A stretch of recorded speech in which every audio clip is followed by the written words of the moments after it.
with Bulugh al-Maram. We're still on the topic of that which nullifies the wudu. And on the hadith of Aisha anha, أن النبي صلى الله عليه وسلم قبل بعض نسائه ثم خرج إلى الصلاة ولم يتوضأ. So the Prophet kissed some of his wives and left out for the salah without performing wudu. As for this hadith itself,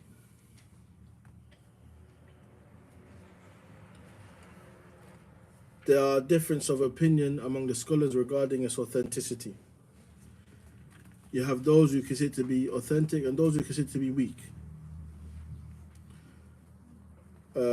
From those who consider it to be weak is Imam Bukhari, rahimahullah.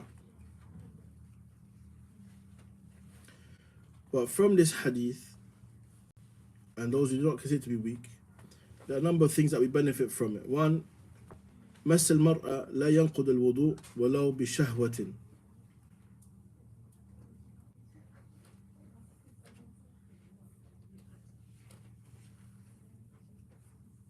That is one opinion, that touching a woman or touching the opposite gender does not break the wudu, even if it's done based upon desire. لأن تقبيل الزوجة لا يكون في الغالب إلا معها. And they mentioned that's because kissing the wife does not come except there is some form of desire. وقد اختلف العلماء في ذلك اختلافا كثيرا فقيل. The scholars, they have differed in this, and there are three opinions that are mentioned here. One, مس المرأة لا ينقض الوضوء مطلقا. Touching the woman does not break the wudu at all in general. From the evidence for this is this hadith that we have aforementioned, and another hadith of Aisha anha, that when the Prophet was praying the night prayer, because the living space was so small, فَإِذَا سَجَدَ غَمَزَنِي فَقَبَضْتُ رِجْلَيَّ. Whenever he would go into sujood, he would kind of push my legs, so she would hold her legs together, like bring her legs towards her chest to make more space for him to go into sujood. And he would touch her to do so, to make more space for him. This shows again that touching the woman does not break the wudu. Also, al-bara'atul asliya. Al-bara'atul asliya, it means, what is the asl? What is the foundation is, nothing breaks the wudu except there's evidence. And there's nothing that explicitly says the woman breaks your wudu. Secondly, ينقض إن كان بشهوة فإن الشهوة مظنة لخروج الناقد وهو المس الذي يختص بالنساء في العادة. So I mentioned touching with desire will break the wudu. And that is based on the thing that is most likely to happen, or most likely assumed to happen, when you do touch yourself or touch the opposite gender with desire, is that madhi would come out, and madhi itself breaks the wudu.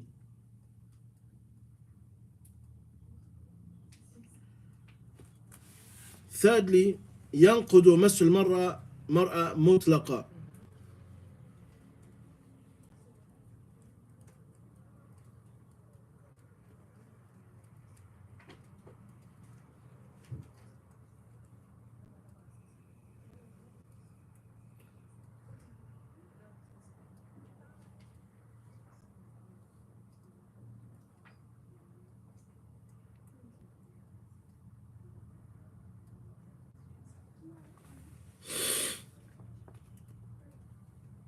And what's mentioned is those who say that touching the opposite gender breaks the wudu in general because of Allah's statement, أَوْ لَامَسْتُمُ النِّسَاء.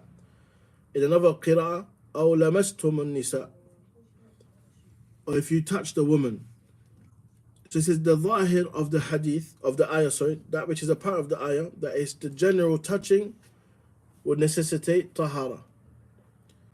That is the strongest of what those who take that opinion have taken the evidence. That's the strongest evidence that they've used for that opinion. However, they say that it is specific to do it with a desire in the statement, the second opinion. So out of three statements, the second opinion says with desire, the third opinion says in general.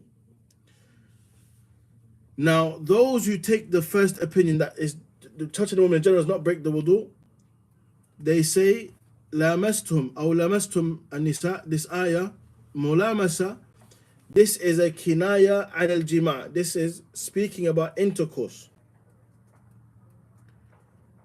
As I mentioned in the Quran, al-mas, al-mubashara, wal-dukhul, wal-ifda'i, wal-ityani, this is all to be meant, is interpreted as jima', as intercourse.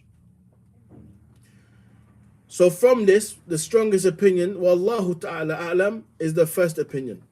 That touching the woman, the opposite gender, does not break your wudu. Even with shahwa, even with desire.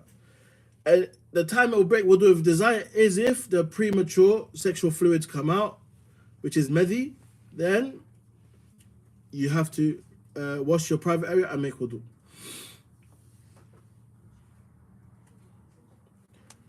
The second benefit of this hadith is one, the permissibility for the husband to kiss his wife, especially when leaving the home to go to salah or to go to work, whatever it may be. And that this will not break the wudu unless something comes out from them that will break the wudu. It also shows the permissibility of using words that will represent what you intend because of shyness to say the direct word.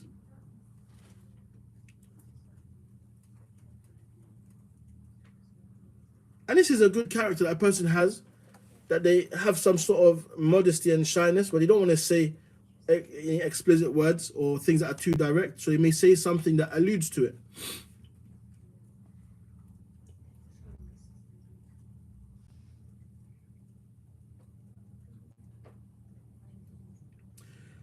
And from this is in the hadith, the Prophet when Aisha anha says, قَبَّلَ بَعْضَ نِسَائِهِ, she said the Prophet kissed some of his wives, but she intended herself.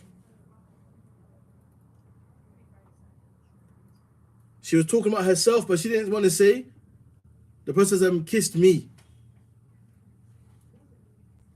So in the way of out of shyness and not saying that directly that she's talking about herself, she said, بَعْضَ نِسَائِهِ, some of his wives.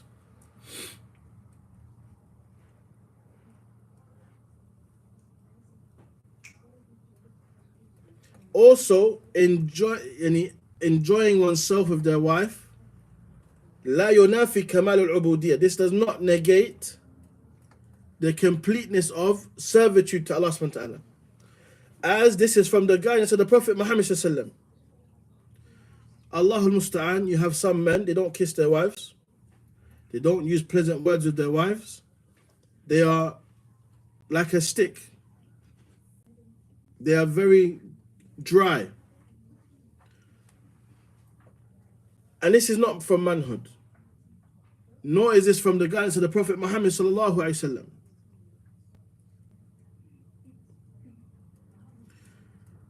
Also, you have some who don't want to get married at all. And the Prophet said this is from the acts of innovation. When a person doesn't want to get married at all, and this is not from the sunnah of the Prophet Muhammad sallallahu alaihi wasallam. As he mentions, أتزوج النساء فمن رغب عن سنتي فليس مني. I married the women, whoever chooses other than my sunnah is not from me. Also, it's evident of حسن خلقه صلى الله عليه وسلم مع أهله. The good manners of the Prophet Muhammad sallallahu alaihi wasallam with his family.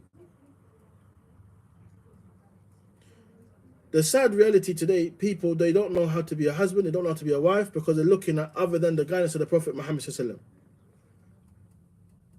They take social media influencers as role models. You're seeing these people, Allahul Musta'an. The first week they get married, the first week they start doing social media videos. And they think this is marriage. And they're acting. And then they wonder why, whether it's 2 years later, 10 years later, 3 months, they get divorced.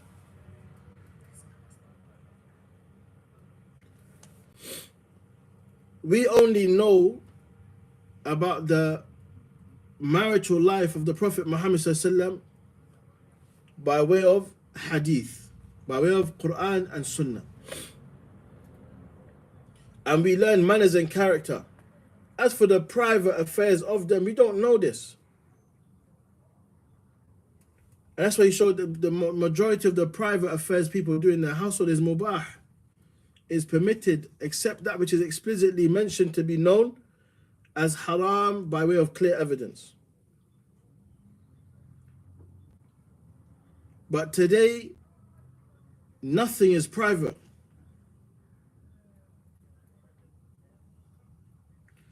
And these same people will talk about ayn and hasad and jealousy and all of these things.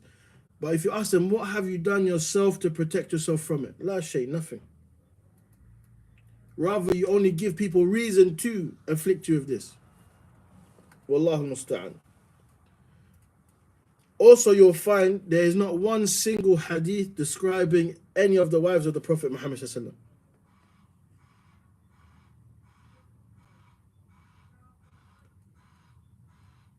And that's how it should be.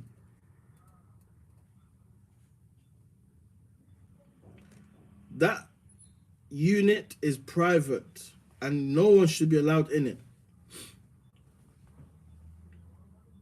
And seek to protect yourself from people that want to be in it as well. It's got nothing to do with them. And that's why I advise people, if you're not married and you're looking for marriage, don't tell your friends who are also looking for marriage. Don't tell them. If you're talking to a brother and sisters, don't tell your friends that are single or not married. Don't tell them anything.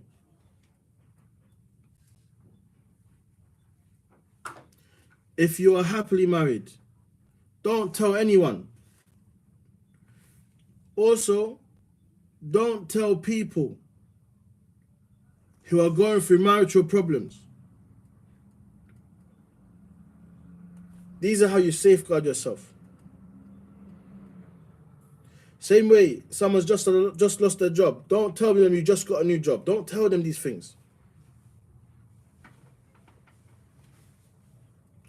Don't tell the people who are being tested with things that Allah has favored you with.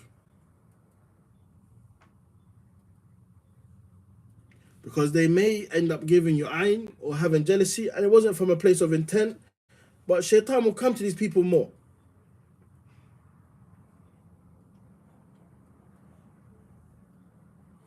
Also, there's no shyness in knowledge, no.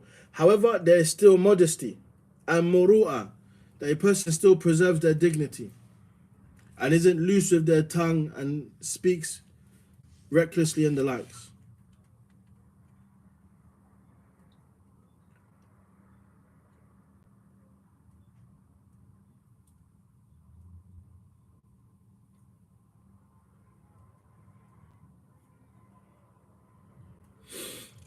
The next hadith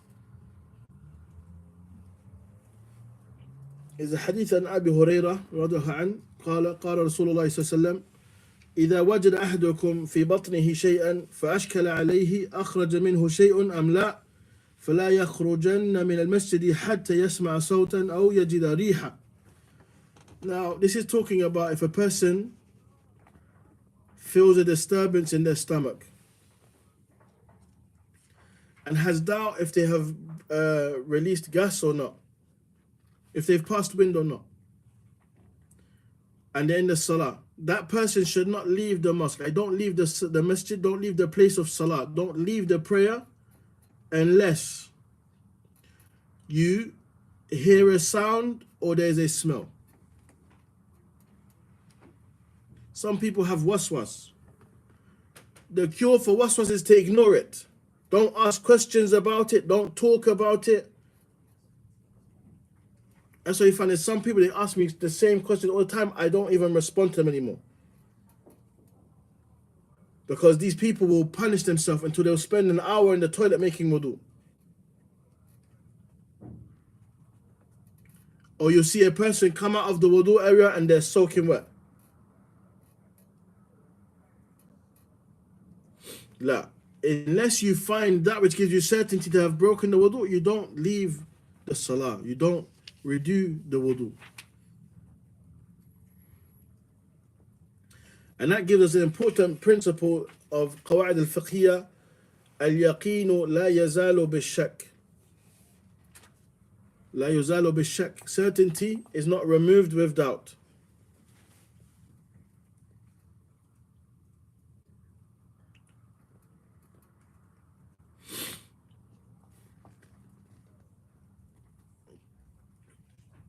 And on that principle, whoever has doubt, then they build their matter on what they have certainty of. For example, you go to the masjid for dhuhr. You doubt whether you passed wind or not, or whether you have wudu or not. But you can remember for certain that you made wudu before you left the house. But anything that comes after that, before you arrived to the masjid, was based on doubt. Then it goes back to what you have certainty of. The certainty is that you made wudu before you left the home. So one is to ignore the doubt.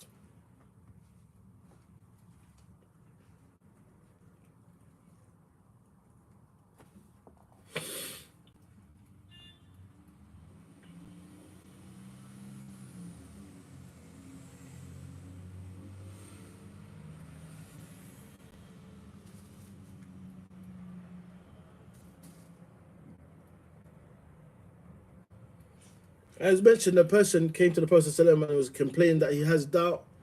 He thinks that when he's in the salah, some things come out, i.e. he's passed wind. The Prophet ﷺ said, don't move.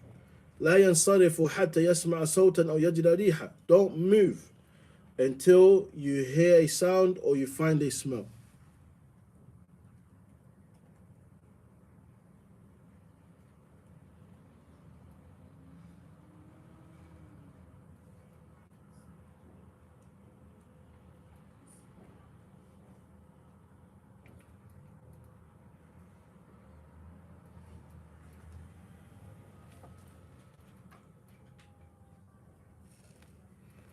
And this principle of doubt does not remove certainty is in all acts of worship and dealings. Everything is built upon certainty, not doubt, and doubt does not remove what a person is certain of.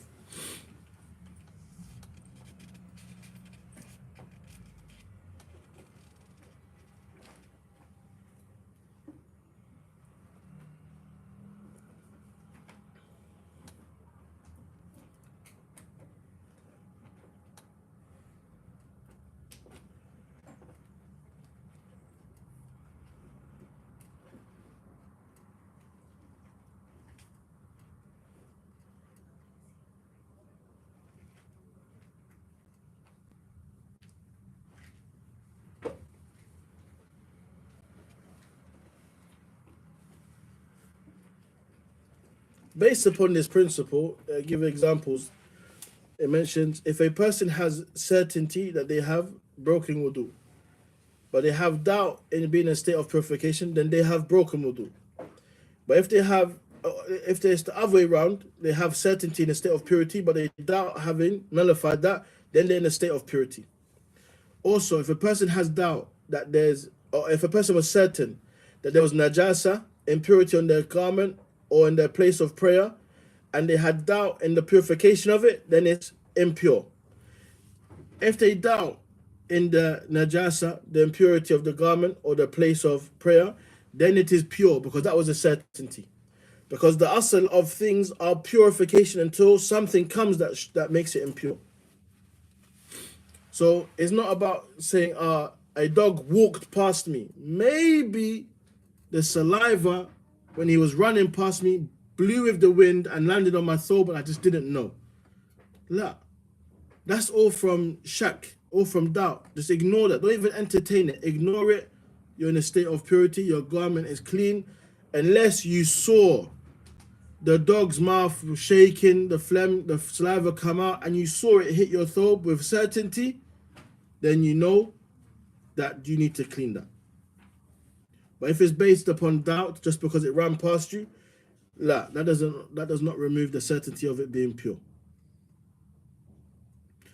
Also, if a person has doubt in whether they have prayed the obligatory prayer or not, then they have to pray it, because there's no doubt in the obligation of praying the doubt was in whether you prayed or not. So you have to fulfill the obligation. If a person claims that someone else owes them money without any evidence for this, then the asl is that they are free of that debt because there's no proof for it. That's the asl. If a person has a known debt upon them, but they claim to have paid the debt and there's no proof for this, then the asl is that they owe that debt. Because that is what is certain. As for fulfilling the debt is what is mashkukun fi, that which is doubted. So what we do know now is that certainty is only removed by certainty. So if a person was certain in a state of tahara, but then they now found a sound or a smell, then that is certainty that they have broken their tahara. And this is also evidence of the ease of the Sharia and removing hardships from the people in not having to worry about matters that are doubtful.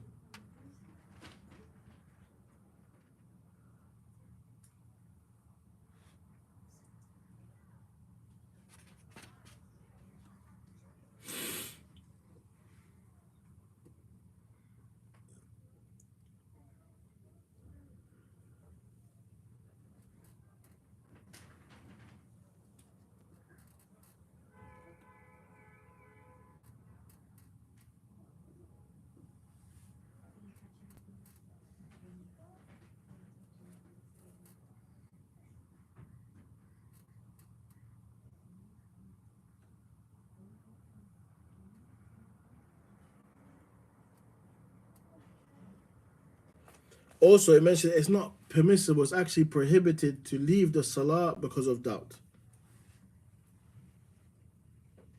If a person does so, they will be sinful.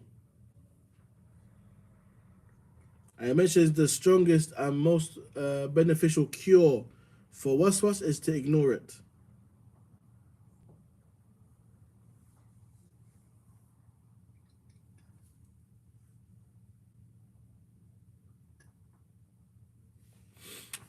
The cure is to ignore it.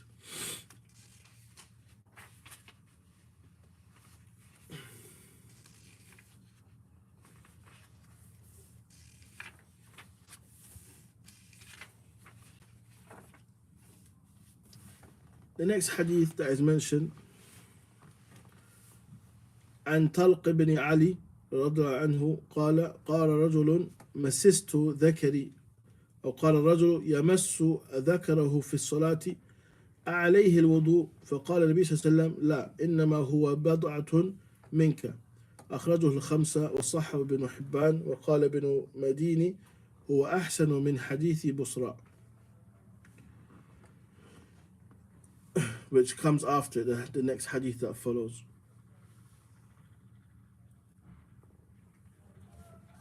And that is the hadith. It mentions this person said to the Prophet, I touched my private part. Or he said, must a man who touched his private part during the prayer perform wudu?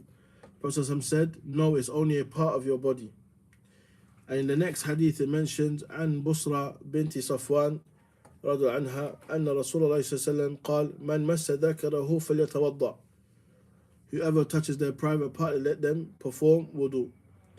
And Bukhari, he mentions, is the most authentic thing in this chapter, or in that subject. So, of the things that are mentioned here, these two hadith are in relation to a man or a person having to make wudu or not when they touch their private part.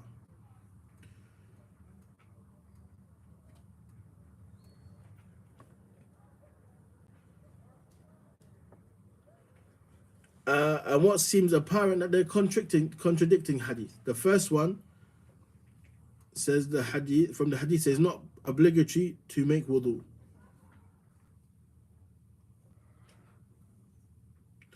But as for the hadith of Busra, it mentions that the Prophet commanded them to make wudu. So when it comes to performing wudu after touching the private part, then there's difference of opinion. One, it does not break the wudu, as they, for those who say the hadith of Talq ibn Ali is stronger than the hadith of Busra.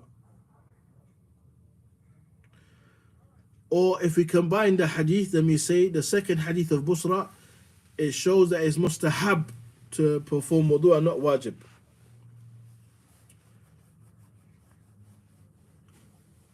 Second thing that's mentioned, that touching the private part breaks the wudu.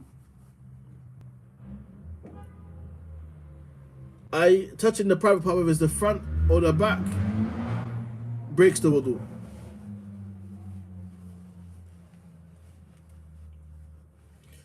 As mentioned in the hadith,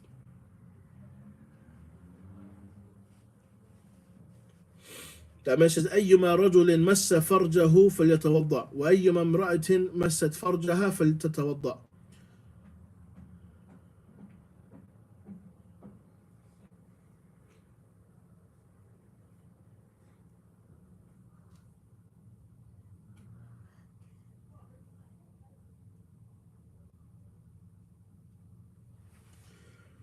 And it mentions whichever man touches their private part and let them perform wudu, and whichever woman touches their private part, let her perform wudu. So Shaykh mentions, from this we say the hadith of Talq is mansukh. It is abrogated.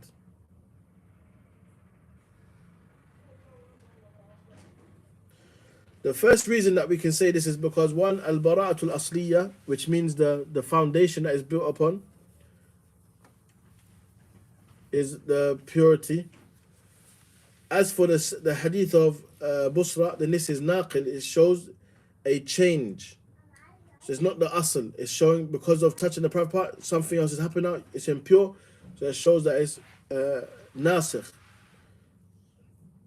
Also, the things that's mentioned, that Talq, anhu, he came to the Prophet ﷺ in the first days of Hijrah, during the time that he was building his masjid. As mentioned by Ibn Hibban.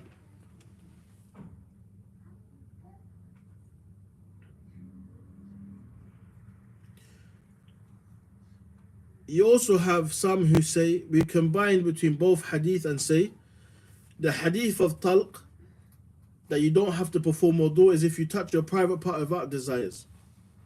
And the second hadith of Busra, if you touch your private part with desires, then you have to, or you should perform wudu.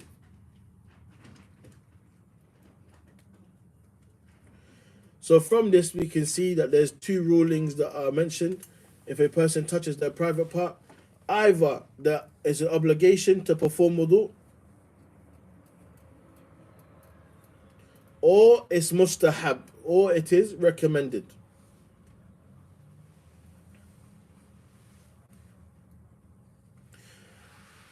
As for those who say it's obligation, wajib, there's also difference among them, whether it's wajib because of touching it with desire or no desire.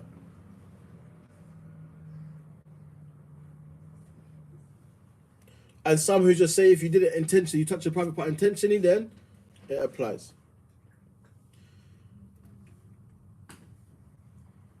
As for Shaykh Islam ibn Taymiyyah rahimahullah, he takes a middle path in this regard, and he says that wudu is mustahab.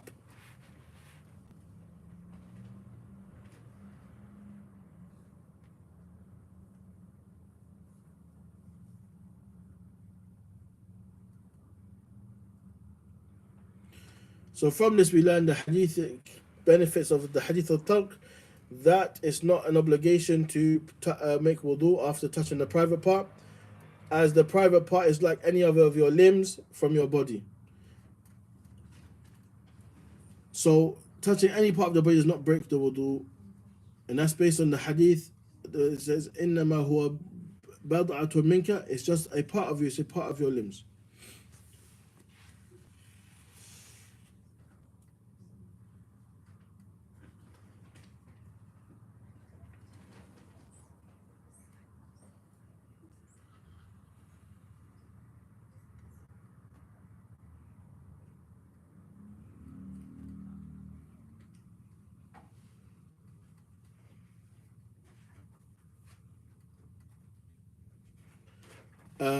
Also, of the things mentioned,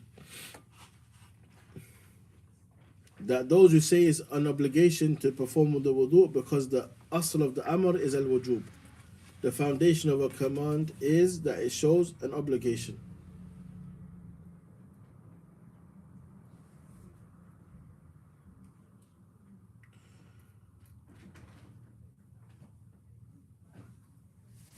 And they say those who say it is an obligation, then that is the stronger opinion of not being considered to be for istihbab because of other supporting evidences of the hadith of Busra, where it says the hadith of Talq doesn't have shawahid, doesn't have those that anything else that supports it.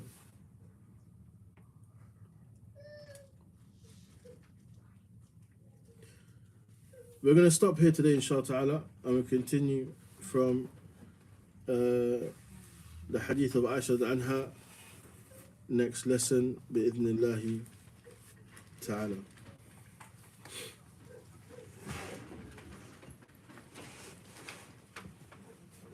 Also, those who recite, I'm asked inshallah for next week because I can't hear properly.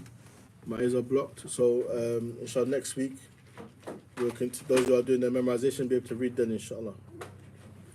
بارك الله فيكم وصلي وسلم على نبينا وحبيبنا محمد وعلى اله وصحبه اجمعين. السلام عليكم ورحمه الله وبركاته.